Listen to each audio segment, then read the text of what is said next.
Welcome back in mathematics classes. आज हम लोग इस मैथमेटिक्स क्लास में बैक होते हुए देखते हैं 3D में जो प्लेन की बात किए थे हम लोग, उसके सारे फार्मूला को, उसके टर्म्स को, कॉन्सेप्ट को समझे थे।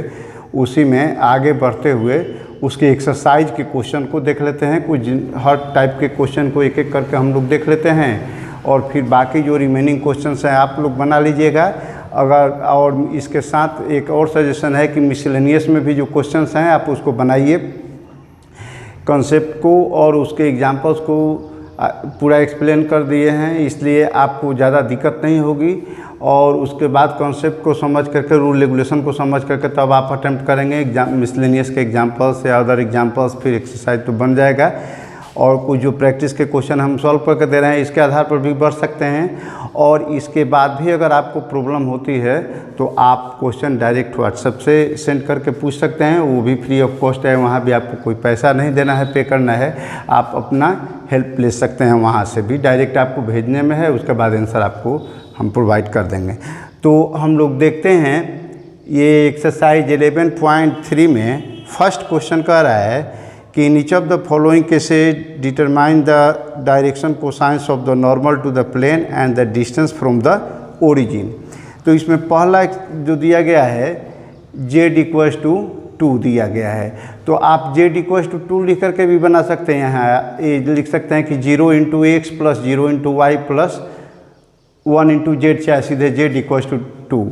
तो आप देखेंगे कि z का वैल्यू, चूँकि सबसे पहले हमको देख लेना है कि जब डायरेक्शन कोसाइन की बात है तो आपका इक्वेशन जो होना चाहिए एक्स वाई जेड वाला कंपोनेंट हो या वेक्टर फॉर्म में हो, तो आई जे के का जो कंपोनेंट है वो बेसिकली करस्पॉन्डिंग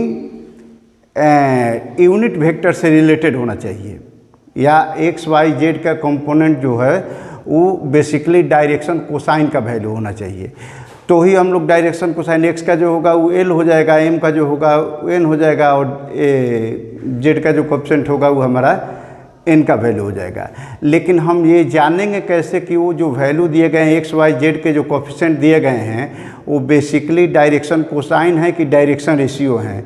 तो इसके लिए हमने वेक्टर में ही आपको बहुत क्लियर शब्दों में बताया था कि एक्स वाई जेड या वेक्टर में है तो आई जे के कंपोनेंट को लेकर के उसका मैग्नीट्यूड निकालिए। तो मैग्नीट्यूड कैसे निकालते हैं कि √a² + b² + c², चाहे x² + y² + z², जो कंपोनेंट है उनका वैल्यू का स्क्वायर करके सम कीजिए, फिर उसका स्क्वायर रूट निकालिए, जैसे मैग्नीट्यूड निकालते हैं वेक्टर का।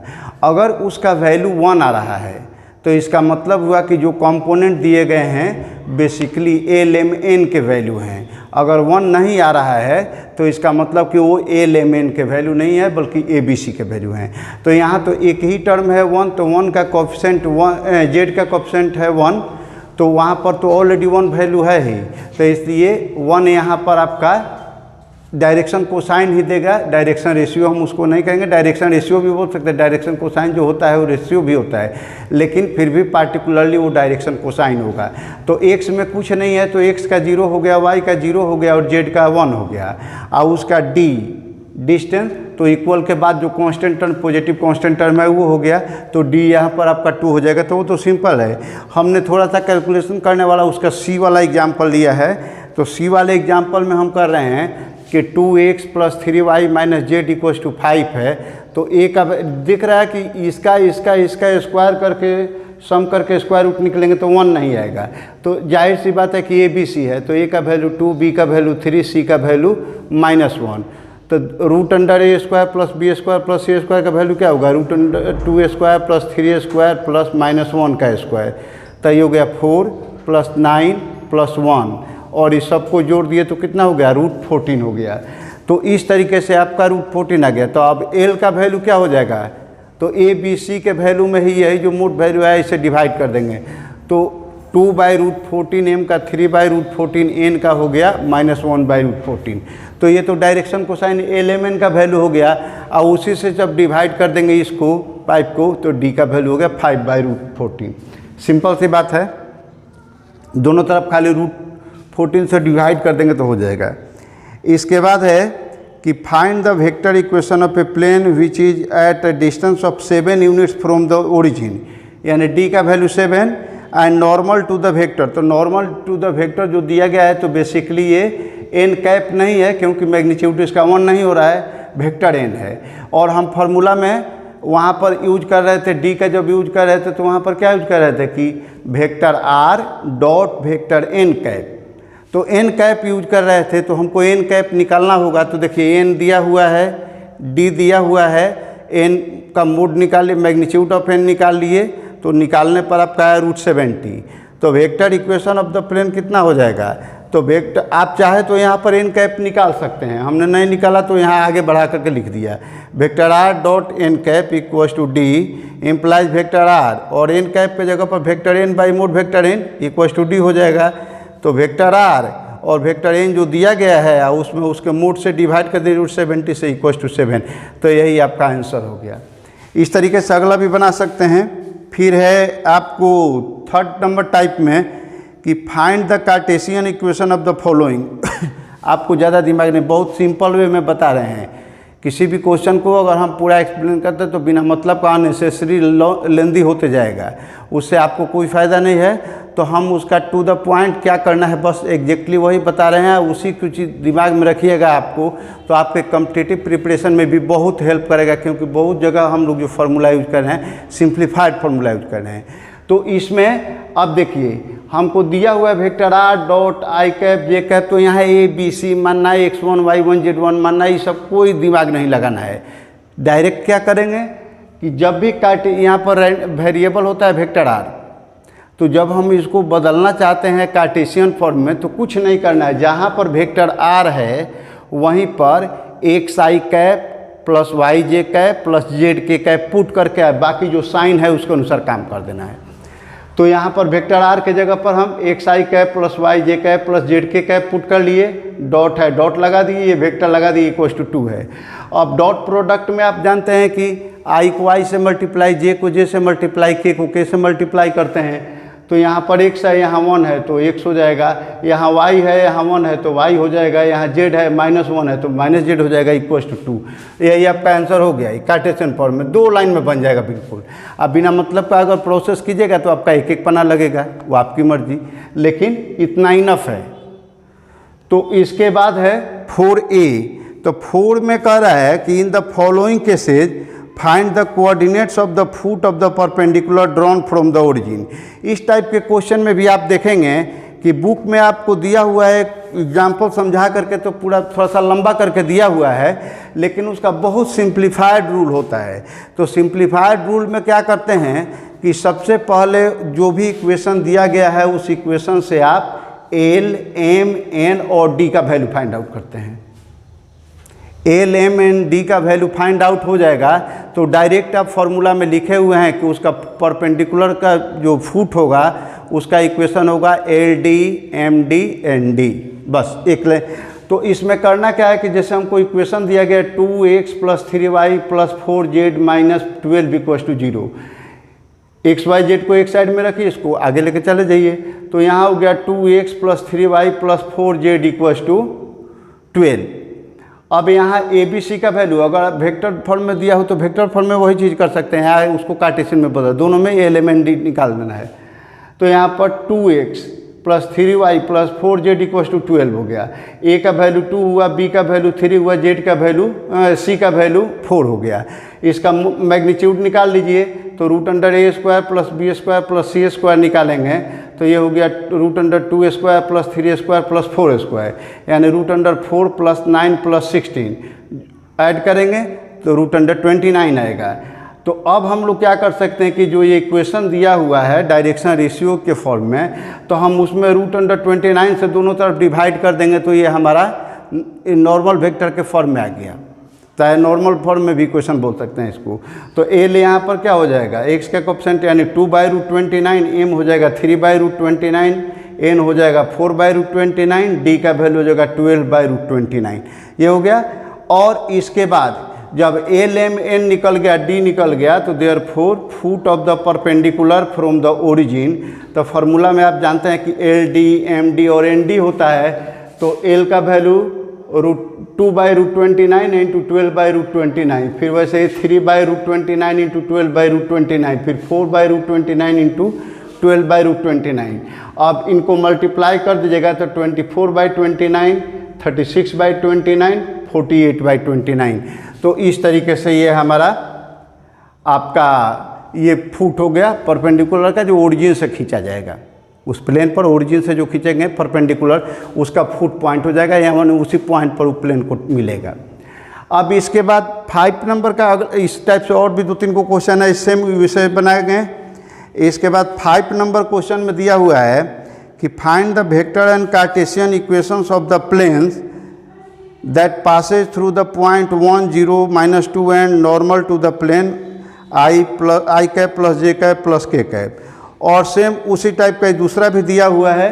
सिंपल सी बात है, डायरेक्ट फार्मूला जो 3 कंडीशन में आप देखे हैं उसी आधार पर आपको निकालना है। तो ये पहला टाइप हो गया कि एक पासिंग पॉइंट आपको दिया हुआ है। सेकंड टाइप का हो गया कि पासिंग पॉइंट आपको दिया हुआ है 1, 0, -2।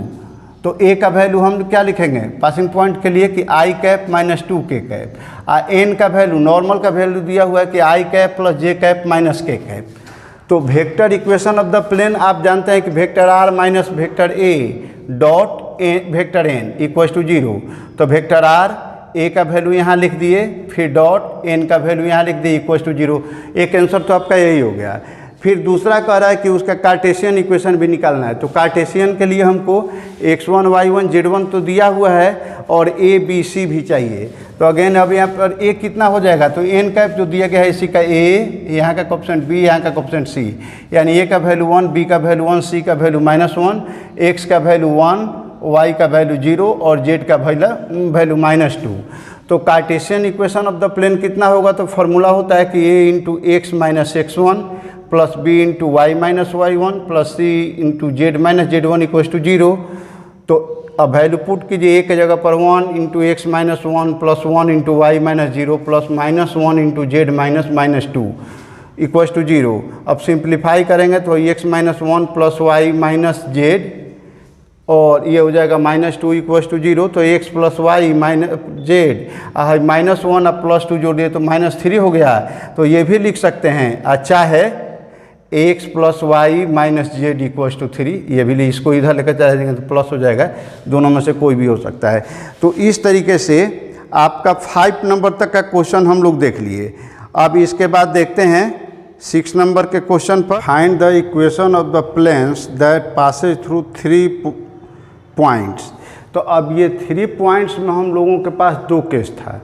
एक केस था कि अगर वो तीनों पॉइंट कोलिनियर हों तो इनफाइनाइट प्लेन पास करते हैं, और अगर नॉन कोलिनियर पॉइंट्स हों तो एक ट्रायंगल फॉर्म करेंगे तीनों को मिलाने पर, और ट्रायंगल को इंक्लूड करने वाला यानी तीनों पॉइंट को इंक्लूड करने वाला आपका एक यूनिक प्लेन होगा।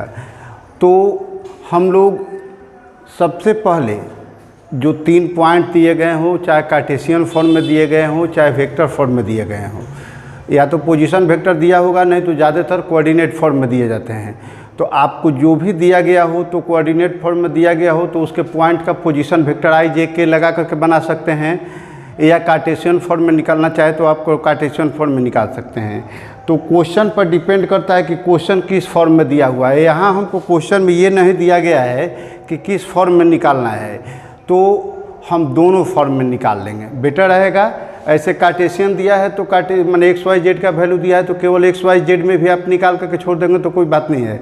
लेकिन बेटर होगा कि जब कुछ नहीं दिया गया है तो आप दोनों फॉर्म में निकालेंगे, क्योंकि जनरल प्रैक्टिस में 3D में हम लोग वेक्टर स्केलर दोनों फॉर्म की बात करते हैं। तो पहला क्वेश्चन जैसे दिया गया है उसमें कोऑर्डिनेट दिया गया है 1, 1, -1। तो उसका पॉइंट क्या हो जाएगा, आई कैप प्लस जे कैप माइनस के कैप। बी का वैल्यू हो गया दूसरा पॉइंट 6, 4, -5, तो 6i cap plus 4j cap minus 5k cap. तीसरा पॉइंट है -4, -2, 3, तो -4i cap minus 2j cap plus 3k cap. तो हम आराम से पहले इसमें जब वेक्टर फॉर्म में लिख लिए तो vector b minus vector a और vector c minus vector a को पहले लिख लेते हैं। तो वेक्टर b माइनस ए निकालने का वेक्टर का माइनस करने वाला प्रोसेस है, डायरेक्ट इसको आप लिख दिए, इसके बाद माइनस इसको करके माइनस करेंगे, साइन हम नहीं बदल रहे हैं, सीधे 6 में से 1 माइनस कर दिए तो 5, 4 में से 1 माइनस किए 3, यहाँ -5 है, माइनस माइनस प्लस हो जाएगा तो -4k हो जाएगा। ऐसे ही C माइनस ए निकाले, C का वैल्यू -a रख दिए, -4 है, अब -1 है तो -5 हो जाएगा, -2 है या प्लस है लेकिन माइनस से मल्टीप्लाई किए तो -1 हो गया तो -3 हो गया, यहाँ +3 है और ये माइनस माइनस प्लस तो +4 हो जाएगा। तो हम ध्यान से देख रहे हैं तो ये लगभग सेम टाइप के आ रहे हैं। अंतर क्या है कि नीचे वाले में से -1 कॉमन निकाल लेते हैं तो ये ऊपर वाले के बराबर हो गया, यानी हम इसको -1 into vector b minus vector a लिख सकते हैं। तो अब यहाँ पर हम क्या देख रहे हैं कि एक वेक्टर ये हुआ, कुछ वेक्टर का नाम हम दे सकते हैं, समझ सकते हैं, और एक दूसरा वेक्टर ए हुआ। तो दूसरा वेक्टर देख रहे हैं कि पहले वेक्टर में किसी कांस्टेंट से मल्टीप्लाई करने पर दूसरा वेक्टर मिल रहा है और मोरोवर यहाँ निगेटिव है, तो इसका मतलब क्या हुआ कि ये दोनों वेक्टर कोलिनियर हो गए। दोनों वेक्टर माने वेक्टर बी माइनस ए और वेक्टर सी माइनस ए दोनों कोलिनियर हो गए। तो यानी ए बी को मिलाने वाला और ए सी को मिलाने वाले दो जो लाइन होंगे या जो वेक्टर होंगे वो कोलिनियर वेक्टर हो गए। तो इसका मतलब कि ए बी और सी तीनों पॉइंट सेम हो गए, कोलिनियर हो गए। तो therefore all the 3 points are collinear. तो therefore there will be infinite numbers of planes passing through these 3 points। तो यहाँ पर इनफाइनाइट कोई एगो पार्टिकुलर नहीं निकालना है। दूसरे वाले में आते हैं, अब यहाँ हम छोड़ देते एक ही बना करके, लेकिन इसमें इनफाइनाइट आ गया तो बाकी प्लेन का इक्वेशन कैसे निकालेंगे, इसीलिए हमने इसका दूसरा क्वेश्चन भी ऑप्ट कर लिया है। तो अब यहाँ पर भी देख रहे हैं कि पॉइंट में आपका दिया है कि 1 1 0, तो ए को हम आई कैप प्लस जे कैप, बाकी वाला तो 0 हो जाएगा। फिर 1 2 1 तो आई कैप प्लस 2 जे कैप प्लस के कैप हो गया। फिर -2 2 1 -1 तो -2 आई कैप प्लस 2 जे कैप माइनस के कैप, ए बी सी का वैल्यू हो गया। फिर उसी तरीके से आप वेक्टर बी माइनस ए निकाल लिए, जैसे ऊपर निकाले थे। यहाँ पर आएगा आपका आई में से आई घटाएंगे कट जाएगा, 2j में से j घटेगा तो j आएगा और k का k हो गया। और उसी तरीके से c माइनस ए निकालेंगे तो ये आ जाएगा -3 आई कैप माइनस जे कैप माइनस के कैप। तो अब क्या हो गया, रिक्वायर्ड जब ये c माइनस ए और निकल गया, b माइनस ए निकल गया, तो आपको याद होगा फॉर्मूला में कि required vector equation of the plane, जब 3 अलग अलग पॉइंट हों तो उनसे पास करने वाला जो वेक्टर इक्वेशन होता है तो उसका फॉर्मूला होता है कि vector r minus vector a dot vector b minus vector a cross vector c minus vector a. कभी कभी बुक में, आपके बुक में भी दिया हुआ है, इसमें भी, या हो सकता है कहीं माइनस में लिख लेते हैं बहुत सारे लोग कन्फ्यूजन में, या कभी कभी ध्यान नहीं देते हैं कि यहाँ भी क्रॉस कर देते हैं, यहाँ भी डॉट देते हैं, माने यहाँ भी क्रॉस और यहाँ भी क्रॉस करते हैं। तो हमेशा ध्यान रखिएगा कि वेक्टर इक्वेशन में यहाँ पर आपका डॉट रहेगा, आर के साथ हमेशा डॉट रहेगा, बाकी जो चीज़ है वो क्रॉस में रहे चाहे जिसमें भी रहे। वेक्टर आर या वेक्टर आर माइनस ए जहाँ भी लेंगे उसके बाद हमेशा डॉट का यूज करेंगे। तो vector r minus vector a dot vector b minus vector a cross vector c minus vector c. अब यहाँ आर के जगह पर तो ये लिख दिए, वेक्टर ए का वैल्यू जो आया था डायरेक्ट आप लिख दिए, इसके बाद वेक्टर बी माइनस ए का वैल्यू यहाँ लिख दिए, cross vector c minus vector a का वैल्यू लिख दिए। तो सिंप्लीफाइड फॉर्म में यही हो गया। अब और इसको आगे ले जाने की कोई ज़रूरत नहीं, अगर ज़रूरत हो तो ले सकते हैं, लेकिन आपका आंसर यहीं पर एक कंप्लीट हो गया। अब इसके बाद मेन है इसका स्केलर फॉर्म में निकालने, कार्टेशियन फॉर्म में निकालने के लिए। तो कार्टेशियन फॉर्म में फिर जो आपका पॉइंट दिया हुआ है x1 y1 z1 x2 y2 z2 x3 y3 z3, तो गिवन वैल्यू है लिख लिए। इसके बाद जैसे यहाँ b माइनस ए लिख रहे थे तो b माइनस के लिए ए के मतलब क्या है, vector b minus vector a का कि सेकंड पोजीशन में से फर्स्ट को माइनस कर रहे थे। तो यहाँ जब कार्टेशियन में लिखेंगे तो x2 माइनस x1 निकाल लेंगे, y2 माइनस y1 निकाल लेंगे, z2 माइनस z1 निकाल लेंगे। जो वैल्यू रखे हैं पुट करके देखिएगा तो x2 माइनस x1 का 0 आ रहा है, y2 माइनस y1 का 1 आ रहा है, z2 माइनस z1 का 1 आ रहा है। इसी तरीके x3 minus x1 y3 minus y1 और z3 माइनस z1 भी निकाल लिए।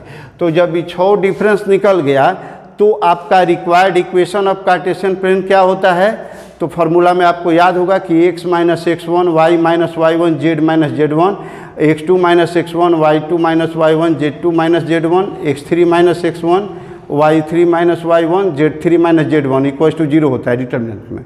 तो यहाँ x1 का वैल्यू 1 है तो x माइनस 1 लिख दिया, y माइनस ये भी 1 है तो y माइनस 1 लिख दिया, z में से z1 का वैल्यू 0 है तो 0 घटाएंगे तो z का z रह जाएगा, तो सीधा हमने z यहाँ लिख दिया। इसके बाद ये डिफरेंस निकाल चुके हैं पहले ही, तो वहाँ पर 0 आया है, ये डिफरेंस आपका 1 आया है, ये भी 1 आया है। फिर उसी तरीके से ये -3 आया है और ये आपका 1 आया है वहाँ, और ये आपका -1 आया है, तो लिख दिए हम। इसके बाद जैसे डिटर्मिनेंट का वैल्यू डायरेक्ट मेथड से निकालते हैं, तो डिटर्मिनेंट का वैल्यू डायरेक्ट मेथड में निकालने के लिए क्या करें, इतना इंटू फिर वही क्रॉस मल्टीप्लिकेशन, इसके रो कॉलम को डिलीट करके, तो 1 और -1 को करेंगे तो -1, अब माइनस में इसको करेंगे तो इतना हो गया। फिर y -1 का लेंगे, ये और ये डिलीट करके तो है तो 0 हो जाएगा, 0 + 3, और फिर z का लेंगे तो इसको और इसको मल्टीप्लाई करेंगे तो 0 + 3 ये भी हो जाएगा। तो अब यहाँ पर देखिए -1 और -1 मिलकर के हो गया -2, तो -2 से x को मल्टीप्लाई करेंगे तो -2x, और -2 से -1 को करेंगे तो +2। फिर ऐसे ही यहाँ पर +3 है, माइनस है तो -3 हो गया, यहाँ -1 है तो मल्टीप्लाई करेंगे तो +3 हो जाएगा, हो गया 3 या +z, तो 3z हो गया = 0। अब इसको सजा दीजिए तो -2x -3y + 3z +5 = 0। माइनस शुरू में आ रहा है x के साथ, तो हम उसको हटाने के लिए सिंप्लीफाइड स्टैंडर्ड फॉर्म में लाने के लिए माइनस को कॉमन ले लेंगे, दोनों तरफ कट जाएगा, चिन्ह बदल जाएगा, तो 2x + 3y - 3z - 5 = 0। तो ये भी लिख सकते हैं, या फिर 2x + 3y - 3z = इसको राइट में ले जाएंगे तो 5 हो जाएगा, तो ये भी आंसर हो जाएगा। तो ये इक्वेशन हो गया है आपका स्केलर कार्टेशियन फॉर्म, और उसी का ये स्केलर इक्वेशन हो गया आपका वेक्टर फॉर्म में। तो इस तरीके से 6 तक के क्वेश्चन को हम लोग देखें डिटेल्स में। इसके बाद 7 ऑनवर्ड्स जो भी क्वेश्चन हैं वो आपके डायरेक्ट फार्मूला पर रिलेटेड हैं, तो आप ट्राई कीजिएगा फार्मूला पर बनाने के लिए, और हम भी कोशिश करेंगे कि एक नेक्स्ट वीडियो में बाकी रिमेनिंग क्वेश्चन का भी सोल्यूशन दे दें, जो एक एक क्वेश्चन है उसका भी देख लेंगे, और जो एक में एक टाइप पर ज़्यादा हैं तो उनका एक बना देंगे। तो इस तरीके से ये आपका जो वीडियो हम लोग लिए हैं तो हम इसको पार्ट 1 में ले लेते हैं, चूँकि पार्ट 1 पूरा पार्ट कंप्लीट नहीं हुआ है एक्सरसाइज का, तो इसलिए 11.3 एक्सरसाइज का पार्ट 1 ये वीडियो हो जाता है। इसके बाद एक छोटा सा वीडियो पार्ट 2 होगा, उसमें कुछ रिमेनिंग क्वेश्चन दे देंगे, तब आपका ये पूरा प्लेन कवर हो जाएगा। इसके बाद हम लोग अगले वीडियोज में लीनियर प्रोग्रामिंग की बात करेंगे। तो आप चैनल को देखिए, चैनल से फ़ायदा लीजिए, क्वेश्चन का ज़्यादा से ज़्यादा प्रैक्टिस कीजिए और अपने फ्रेंड्स में शेयर कीजिए ताकि अधिक से अधिक लोग इसका फ़ायदा उठाएं, और मैक्सिमम प्रैक्टिस कीजिए, चूँकि practice makes a man perfect. जितना ही ज़्यादा आप प्रैक्टिस करेंगे उतना ही ज़्यादा आप में परफेक्टनेस आएगा। टू द पॉइंट स्टेप लिखना। इसमें एक चीज़ और ध्यान देना है कि बहुत सारे स्टूडेंट जो होते हैं स्टेप स्किप कर जाते हैं, प्रॉपर जो लिखने का फॉर्मेट होता है उसमें नहीं लिखते हैं। तो जब बोर्ड में लिखते हैं तो वैसे स्टूडेंट बनाने के लिए तो अपने हिसाब से बिल्कुल सही क्वेश्चन बनाते हैं, लेकिन प्रॉपर फॉर्मेट में नहीं होने के कारण, प्रॉपर लैंग्वेज में नहीं होने के कारण, प्रॉपर साइन नहीं होने के कारण उनको मार्क्स में कमी आ जाती है। और एक चीज़ और भी ध्यान रखिए कि जब भी आपका मार्क्स एवरेज मार्क्स से बढ़ने लगता है कॉपी में, तो वहाँ पर कॉपी को माइन्यूटली, बहुत सारे लोग कह देते हैं कि मैथ में पॉइंट के चिन्ह का कोई मतलब नहीं होता है, चाहे कोई डिफरेंट साइन है उसका कोई विशेष मतलब नहीं है, लैंग्वेज का मतलब नहीं है। नहीं, उसका मतलब है जब आप बिलो एवरेज हैं तो आपके मार्क्स को देखा जाएगा, थोड़ा वहाँ लिबर्टी आपको दी जाएगी या थोड़ा सा लिबरल होकर के चेक किया जाएगा। लेकिन जब आपका मार्क्स अच्छा आने लगता है तो आपके कॉपी की क्वालिटी भी देखी जाती है कि आपका लैंग्वेज प्रॉपर है कि नहीं, आप सिंबल का यूज प्रॉपर जानते हैं कि, सारे माइन्यूट बातों पर ध्यान देता है, तो वहाँ पर आपका मार्क्स रिड्यूस होने लगा। इसलिए आप किसी भी क्वेश्चन को प्रॉपर प्रोसेस में बनाइए, क्योंकि ये आप क्लासिकल पढ़ रहे हैं, एकेडमिक में हैं, अभी आप कॉम्पिटिटिव में नहीं हैं। कॉम्पिटिटिव बनाते हैं तो वहाँ पर होता है कि how to find accurate answer, anyhow प्राप्त कर लेना, आपको कुछ लिखिए मत लिखिए, आपको जैसे मन कर दीजिए बना दीजिए। लेकिन इसमें एकेडमिक में आपको स्टेप वाइज मार्किंग होती है, तो बाय प्रोसेस स्टेप वाइज सीखिए। फिर जब हम लोग ये पूरा हो जाएगा, इसके बाद जब कॉम्पिटिटिव सीरीज शुरू करेंगे अपना, तो उसमें आप स्किपिंग कर सकते हैं। वहाँ पर स्किपिंग का मेथड हम लोग बात करेंगे, यहाँ पर स्टेप की बात करते हैं। तो मिलते हैं अगले वीडियो में। इन सब बातों को ध्यान में रखिए, आपको बेहतर फ़ायदा होगा, अच्छे मार्क्स आएंगे एग्जाम में। जो लोग एग्ज़ाम देने वाले हैं उनके लिए अच्छा होगा। और मिलते हैं अगले वीडियो में। Thank you, best of.